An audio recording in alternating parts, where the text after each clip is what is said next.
আসসালামু আলাইকুম। সংবাদে আপনাদের সবাইকে স্বাগত জানাচ্ছি। আমি ফিরোজ তোহা। শুরুতেই আরবে কেবলস সংবাদ শিরোনাম। বাংলাদেশের সর্বশেষ গুরুত্বপূর্ণ আপডেট সংবাদে আপনাকে স্বাগত। শুরুতেই সংবাদ শিরোনাম, পরে বিস্তারিত। শুরুতে জানাবো, অতিরিক্ত বল প্রয়োগ না করতে সেনা সদস্যদের প্রতি আহ্বান সেনাপ্রধানের।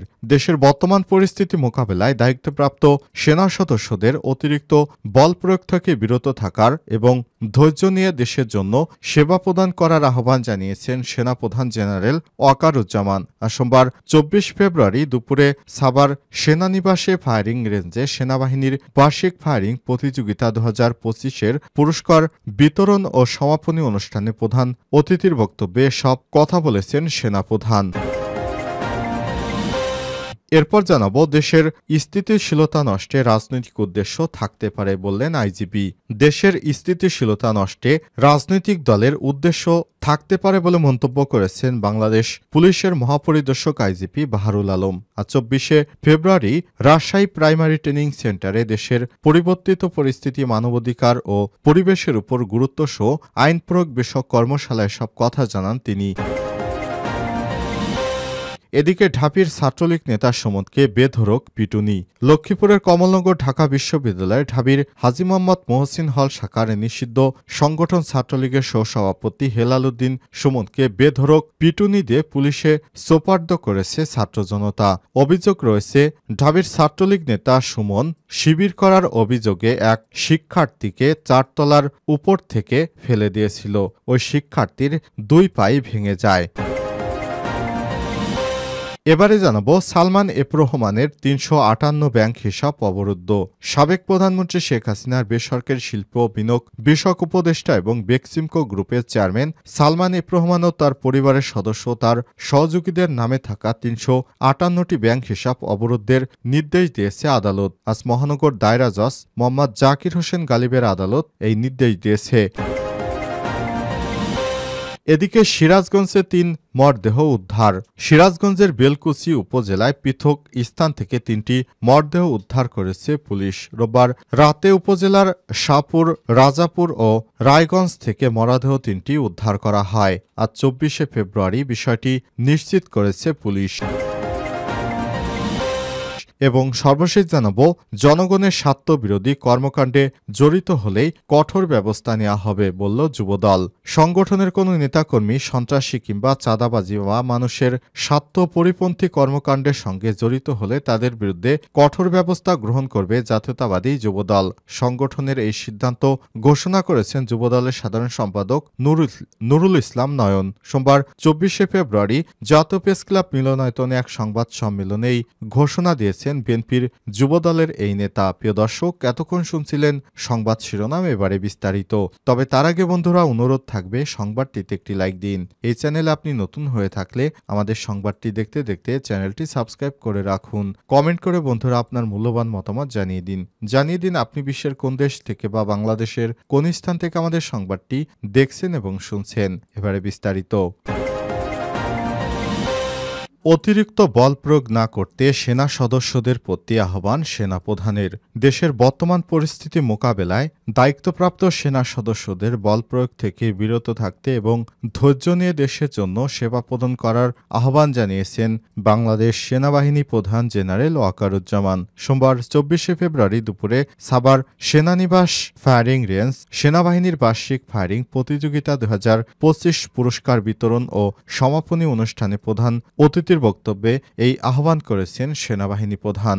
সেনাবাহিনী প্রধান ওয়াকারুজ্জামান বলেছেন, একজন সেনা সদস্যের পেশাগত উৎকর্ষ অর্জনে ফায়ারিংয়ের দক্ষতা অত্যন্ত জরুরি। এটা মৌলিক প্রশিক্ষণের অবিচ্ছেদ্য অংশ। প্রতি বছর এই প্রতিযোগিতায় সেনা সদস্যদের কাঙ্ক্ষিত মান উন্নয়ন গুরুত্বপূর্ণ ভূমিকা রাখে। এর আগে সেনাপ্রধান ফায়ারিং প্রতিযোগিতায় শ্রেষ্ঠ ৩ ফায়ারম্যানকে সেনাবাহিনীর শ্রেষ্ঠ ফায়ারিং পুরস্কার প্রদান করেছেন। প্রতিযোগিতায় চ্যাম্পিয়ন হয় ৩৩ পদাতিক ডিভিশন আর রানার্স আপ হয়েছে ৭ ব্রিগেড ডিভিশন। অনুষ্ঠানে ৯ পদাতিক ডিভিশনের জিওসি মেজর জেনারেল মঈন খান সহ সেনাবাহিনীর ঊর্ধ্বতন কর্মকর্তারা উপস্থিত ছিলেন। পুরস্কার বিতরণ শেষে সেনা সদস্যদের উদ্দেশ্যে উৎসাহ যোগাতে সেনাপ্রধান নিজেও ফায়ারিংয়ে অংশগ্রহণ করেন। সে সময় নির্দিষ্ট টার্গেট করে কয়েকটি রাউন্ড ফায়ার করেন সেনাবাহিনী প্রধান। দেশের স্থিতিশীলতা নষ্টে রাজনৈতিক উদ্দেশ্য থাকতে পারে বললেন আইজিপি। দেশের স্থিতিশীলতা নষ্টে রাজনৈতিক উদ্দেশ্য থাকতে পারে বলে মন্তব্য করেছেন পুলিশের আইজিপি বাহারুল আলম। পুলিশের মহাপরিদর্শক আইজিপি বাহারুল আলম সোমবার ২৪ ফেব্রুয়ারি সকালে রাজশাহীর প্রাইমারি ট্রেনিং সেন্টারে দেশের পরিবর্তিত পরিস্থিতি, মানবাধিকার ও পরিবেশের উপর গুরুত্ব সহ আইন প্রয়োগের বিষয়ে কর্মশালায় সব কথা বলেন তিনি বলেছেন, একটি গোষ্ঠী চায় না বাংলাদেশ স্থিতিশীল পরিবেশ বজায় থাকুক, সেটার পেছনে রাজনৈতিক উদ্দেশ্য থাকতে পারে। এ সময় বেড়ে যা ডাকাতি ছিনতাই পরিস্থিতি নিয়ে তিনি বলেছেন, ডাকাতি ও ছিনতাই রোধে পুলিশের ৩টি বিশেষায়িত ইউনিট শীঘ্রই মাঠে নামবে বলে। রাতে ছিনতাই বেড়েছে, দিনেও ছিনতাই বেড়েছে। ছিনতাই অপরাধে বিশেষ একটি ব্যবস্থা নেয়ার সিদ্ধান্ত নিয়েছি। ঢাকা মেট্রোপলিটন পুলিশ, র্যাব ও অ্যান্টি টেরোরিজম ইউনিট যৌথ অভিযান পরিচালনা করবে। আজ সোমবার থেকে এটি বাস্তবায়িত হবে বলে আশা করি। আমরা দেখি এভাবে উন্নতি করা যায় কিনা, না হলে আমাদের অন্য পরিকল্পনায় যেতে হবে। আইজিপি আরও বলেছেন, যৌথ বাহিনীর একটা সাইটেবল কম্পোনেন্ট থাকে। আসলে পুলিশ এত বড় কম্পোনেন্ট নেই, কিন্তু যৌথ বাহিনী একটা জয়েন্ট পার্টি।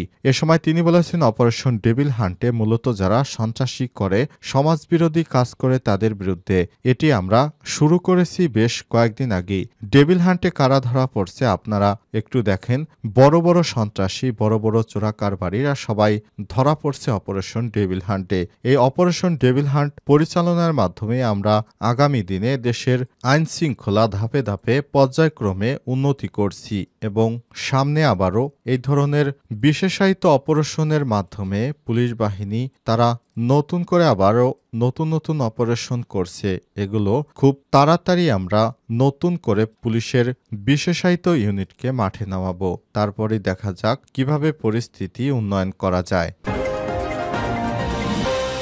ঢাবির ছাত্রলীগ নেতা সুমনকে বেধড়ক পিটুনি। লক্ষ্মীপুরের কমলনগর ঢাকা বিশ্ববিদ্যালয় ঢাবির হাজী মোহাম্মদ মহসিন হল শাখার নিষিদ্ধ ছাত্রলীগের সহসভাপতি হেলাল উদ্দিন সুমনকে বেধড়ক পিটুনি দিয়ে পুলিশে দিয়েছে ছাত্র জনতা। রোববার ২৩ ফেব্রুয়ারি সন্ধ্যায় উপজেলা পরিষদ এলাকায় তাকে আটক করে পুলিশে দেওয়া হয়। আটক হেলাল উদ্দিন সুমন কমলানগর উপজেলা পাটারিহাট ইউনিয়নের শাহজাহান মাস্টারের ছেলে। জানা গেছে, হেলাল উদ্দিন সুমন নিষিদ্ধ ছাত্রলীগ ঢাকা বিশ্ববিদ্যালয় হাজী মোহাম্মদ মহসিন হল শাখার সহসভাপতি।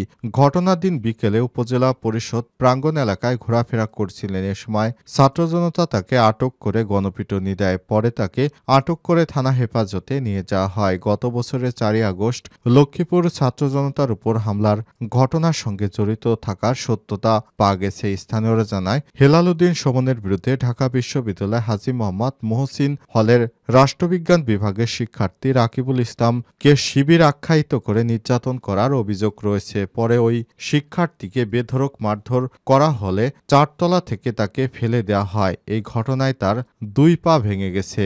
অভিযোগ রয়েছে, ঢাবির মহসিন হলে এসব নির্যাতন হেলাল উদ্দিন সুমন কয়েকজন ছাত্রলীগের নেতাকর্মীদের সম্পৃক্ততা রয়েছে। তখন এই ঘটনার সমালোচনা ঝড় ওঠে। গত বছরের ৫ আগস্ট শেখ হাসিনার পতনের পর গা ঢাকা দেয় নিষিদ্ধ ছাত্রলীগের নেতা হেলাল উদ্দিন সুমন। তার বিরুদ্ধে জুলাই আগস্টে ছাত্র ঢাকা বিশ্ববিদ্যালয়ের শিক্ষার্থীদের উপর হামলার অভিযোগ রয়েছে। অবশেষে তাকে ঢাকা বিশ্ববিদ্যালয়ের নারী শিক্ষার্থীদের উপরও এলোপাতাড়ি হামলার ঘটনার সঙ্গেও জড়িত ছিল সুমন। পাশাপাশি লক্ষ্মীপুর ৪ আগস্ট ছাত্র জনতার উপর হামলার ৪ শিক্ষার্থী নিহত, কয়েকশো জন গুলিবিদ্ধ। এই ঘটনায় তার সম্পৃক্ততা রয়েছে বলে জানায় পুলিশ। সালমান এফ রহমানের ৩৫৮ ব্যাংক হিসাব অবরুদ্ধ। সাবেক প্রধানমন্ত্রী শেখ হাসিনার বেসরকারি শিল্প ও বিনিয়োগ বিষয়ক উপদেষ্টা এবং বেক্সিমকো গ্রুপের চেয়ারম্যান সালমান এফ রহমান তার পরিবারের সদস্য ও তার সহযোগীদের নামে থাকা ৩৫৮টি ব্যাংক হিসাব অবরুদ্ধের আদেশ দিয়েছে আদালত। সোমবার ২৪শে ফেব্রুয়ারি ঢাকা মহানগর দায়রা জজ মোহাম্মদ জাকির হোসেন গালিবের আদালত দুদকের আবেদনের পরিপ্রেক্ষিতে আদেশ দেন। বৈষম্যবিরোধী ছাত্র আন্দোলনে গত বছরের ৫ আগস্ট সরকার পতনের পর রাজধানীর সদরঘাট এলাকা থেকে গত ১৩ আগস্ট সালমান এফ রহমানকে গ্রেপ্তার করা হয়। এরপর তাকে বিভিন্ন থানার মামলায় রিমান্ডে নেওয়া হয়। এছাড়াও তার বিরুদ্ধে সম্পদ অনুসন্ধান করছে দুদক। সালমান এফ রহমান বাংলাদেশের শিল্প ও বণিক সমিতি ফেডারেশন FBCCI-এর সাবেক সভাপতি ছিলেন। ২০১৮ সালে নির্বাচনে সালমান এফ রহমান ঢাকা ১ আসন থেকে নির্বাচিত করে আওয়ামী লীগ থেকে সংসদ সদস্য হন। এরপর তিনি প্রধান উপদেষ্টা হিসেবে দায়িত্ব পালন করেন এবং দীর্ঘদিন বাংলাদেশের শীর্ষ ধনীদের তালিকায় ছিলেন সালমান এফ রহমান। তবে ব্যাংক খাত শেষ করে দিয়ে তিনি কোটি কোটি টাকা বিদেশে পাচার করেছেন বলে অভিযোগ রয়েছে। বর্তমানে তিনি কারাগারে রয়েছেন।